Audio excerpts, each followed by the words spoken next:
Hi viewers, welcome to our channel. ప్రస్తుతం మనతో పాటు ఇమ్మంది రామారావు గారు సీనియర్ జర్నలిస్ట్ ఉన్నారు. వారితో ఒకసారి మాట్లాడదాం.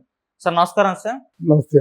నెల రోజుల నుంచి కూడా చూస్తున్నాం అకీరానందన్ పబ్లిక్ కి ఎక్స్పోజ్ అవుతూ వస్తున్నారు. సోషల్ మీడియాలో ఆయన ఫోటోలు కానివ్వండి, లేకుంటే వీడియోలు కానీ అన్ని కూడా తెగ వైరల్ అయిపోవడం చూస్తున్నాం సార్. అయితే ఇప్పుడు పవన్ కళ్యాణ్ గారి అభిమానులలో కోరుకునేది ఒకటి, ఇండస్ట్రీకి తను పరిచయం ఎంట్రీ ఇస్తే చాలు అని వాళ్ళు అభిప్రాయపడుతున్నారు సార్. మరి ఆ కోరిక నెరవేరుతుందా లేదా అని కూడా వాళ్ళ డౌట్ సార్. మీ ఒపీనియన్ ఏంటి మరి?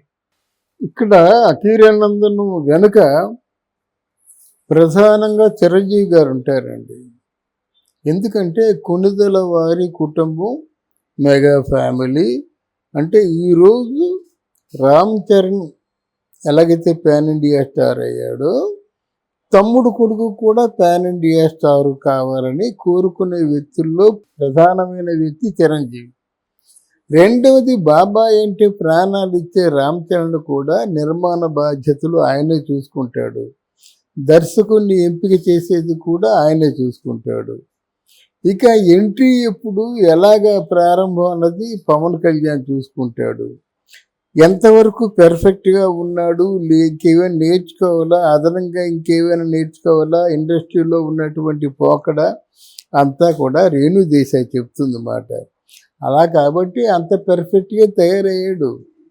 ఈరోజు ఒక ఆర్టిస్ట్గా ఎంట్రీ ఎంత బాగా ఇస్తున్నాడో తెలిసినా, ఒక సింహం జూలు విదిలించుకొని వచ్చినట్టుగా వస్తున్నాడు. అందరికీ నమస్కారాలు పెట్టడం కానీ ఎక్కడ ఒక మాట మాట్లాడి చూసారా? జనరల్గా ఎవరైనా మనుషులను చూస్తే రెచ్చిపోతారు. అంటే ఇవన్నీ ముందుగానే ట్రైనింగ్ తీసుకున్నాడు. ఇప్పుడు కొత్తగా ట్రైనింగ్ తీసుకోవాల్సిన అవసరం లేదు. అది విశాఖపట్నం ఆయన సెంటిమెంట్ ఎవరికి, పవన్ కళ్యాణ్ గారికి. ఎల్ సత్యానంద్ అని కొంచెం యాక్టింగ్ కోర్సులు, కొంచెం సిద్ధహస్తులు. ఆయన హస్తవాస మంచిది. ఎందుకంటే గురువులు గొప్ప అని కాదు, వాళ్ళ హస్తవాస మంచిదైతే శిష్యులు అందరూ పైకి వస్తారు. అర్థమైందా? ఒక గురువు గారు ఉండేవాడు, ఎస్పి ఆనంద్ అని మద్రాసులో. ఆయన చూస్తే డ్యాన్సర్ అనుకో, కానీ ఆయన శిష్యురాలు ఎవరు? భానుప్రియ. అర్థమైందా? శిష్యురాలు బట్టి వెంపటి చిన్న సత్యం, వాళ్ళ శిష్యురాలు ఎవరు? శోభానాయుడు, ప్రపంచ ప్రఖ్యాతిగాంచింది. హేమమాలిని, ప్రభ, మంజు భార్గవి. అంటే శిష్యులు బట్టి వస్తారు కదా. కాదంటే అఖిలానందులు ఎల్ సత్యానంద్ అని చెప్పేసి ఇక్కడ ఉన్నటువంటి విశాఖపట్నంలో ఉన్నటువంటి యాక్టింగ్ ట్రైనరు. ఆయన తాలూకు మంచి శిష్యుడు, అందులో శిష్యుడు పవన్ కళ్యాణ్. అది మాట. ఆ సెంటిమెంట్ కూడా ఉంది. అందువల్ల మనకి ఇప్పుడు ఇండస్ట్రీలో ఆయన కంటే ఇంకెవరిని కనబడటం లేదు. ఆయన మించిన హీరో కనబడలేదు. ప్రభాస్ అన్నాడు కదా, ప్రభాస్కి ఎందుకు అంత పేరు వచ్చింది? Because of his personality.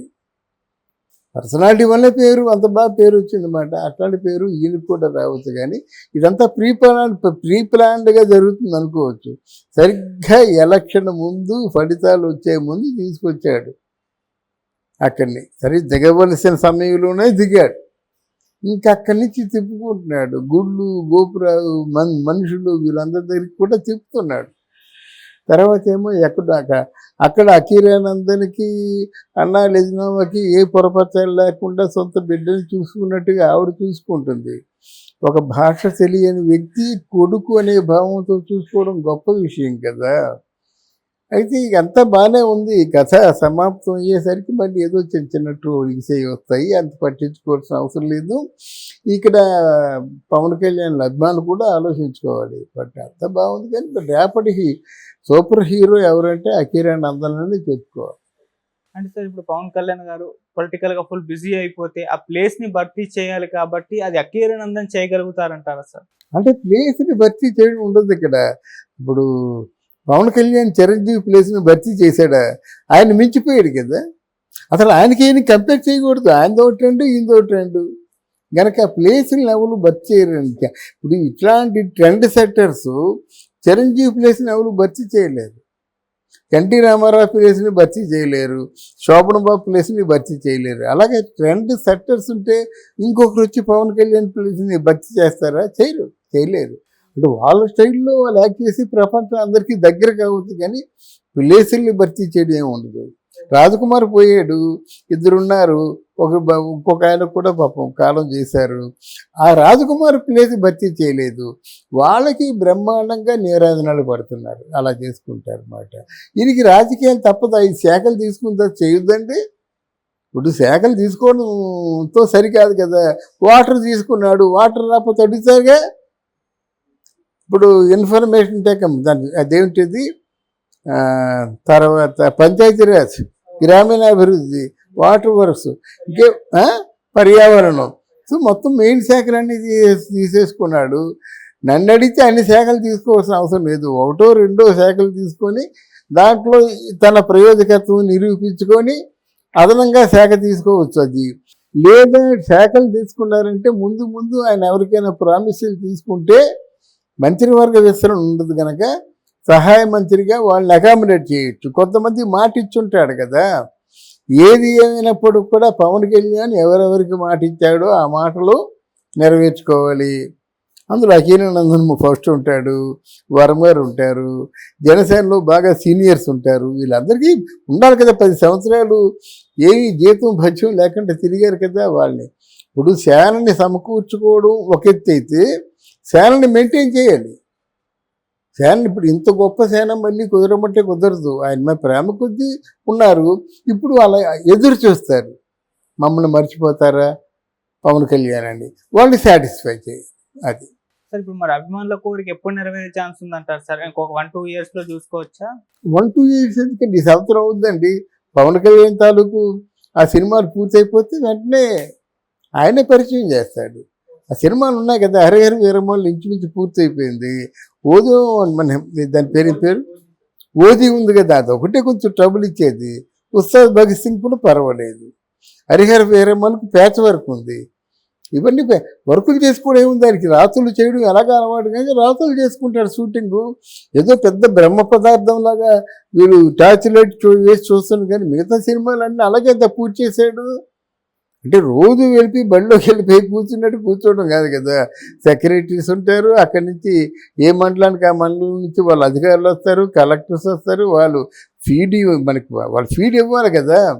ఇది వెళ్ళగానే వెళ్ళి హాతూతికాయ ఉపన్యాసాలు కాదు కదా. ఇప్పుడు సపోజ్ కాకినాడ జిల్లా లేదా పిఠాపురం ఏదో ఉంది, ఆ తాలూకా ఏదో ఉంది.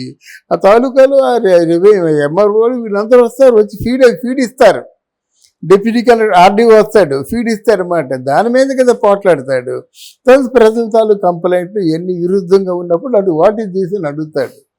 అంతేగాని ఆయనకున్న పని పెద్ద లెబోరియస్గా భవన నిర్మాణ కార్మికుల్లాగా ఏం పని ఉండదు. అది జస్ట్ పని కాకుండా బుర్రతో బాగా ఆలోచించాలి. ఇప్పుడు మనకి ఏంటంటే టెక్నాలజీ పెరిగిపోయింది, వీడియో కాన్ఫరెన్స్లు వచ్చాయి. 1 గంటలో మొత్తం పని చూసుకోవచ్చు అన్నమాట. అందరి తాలూకు అందరినీ కాన్ఫరెన్స్లో పెట్టుకొని చూసుకోవచ్చు. సినిమాలు చేయొచ్చు. నైట్ టైం సినిమాలు చేస్తే ఏముంది, ఏ ప్రాబ్లం లేదు. కొన్ని డే టైం మీద మార్నింగ్ కాంబినేషన్ ఉందనుకోండి, 11, 12, 1 గంట వరకు సినిమాలు చేస్తాడు, అయిపోద్ది కదా అని ప్లాన్. అంతే. సచివాలయం పక్కన ఎక్కడ పెట్టుకుని షూటింగ్ పెట్టుకుంటారు, లేదా అక్కడికి 50 కిలోమీటర్లు పెట్టుకుంటాడు. ఏముంది అంటే వాళ్ళ స్టైల్లో వాళ్ళు యాక్ట్ చేసి ప్రపంచం అందరికీ దగ్గర కావచ్చు. కానీ ప్లేసుల్ని భర్తీ చేయడం ఏమి ఉండదు. రాజకుమార్ పోయాడు, 2 ఉన్నారు. ఇంకొక ఆయన కూడా పాపం కాలం చేశారు. ఆ రాజకుమార్ ప్లేస్ భర్తీ చేయలేదు. వాళ్ళకి బ్రహ్మాండంగా నీరాజనాలు పడుతున్నారు. అలా చేసుకుంటారు అన్నమాట. దీనికి రాజకీయాలు తప్పదు. 5 శాఖలు తీసుకుంటా చేయొద్దండి. ఇప్పుడు శాఖలు తీసుకోవడంతో సరికాదు కదా. వాటర్ తీసుకున్నాడు, వాటర్ రాకపోతే అడుగుతారుగా. ఇప్పుడు ఇన్ఫర్మేషన్ టెకం దాని అదేమిటిది, తర్వాత పంచాయతీరాజ్, గ్రామీణాభివృద్ధి, వాటర్ వర్క్స్, ఇంకే పర్యావరణం. సో మొత్తం మెయిన్ శాఖలన్నీ తీసేసుకున్నాడు. నన్ను అడిగితే అన్ని శాఖలు తీసుకోవాల్సిన అవసరం లేదు. ఒకటో రెండో శాఖలు తీసుకొని దాంట్లో తన ప్రయోజకత్వం నిరూపించుకొని అదనంగా శాఖ తీసుకోవచ్చు. అది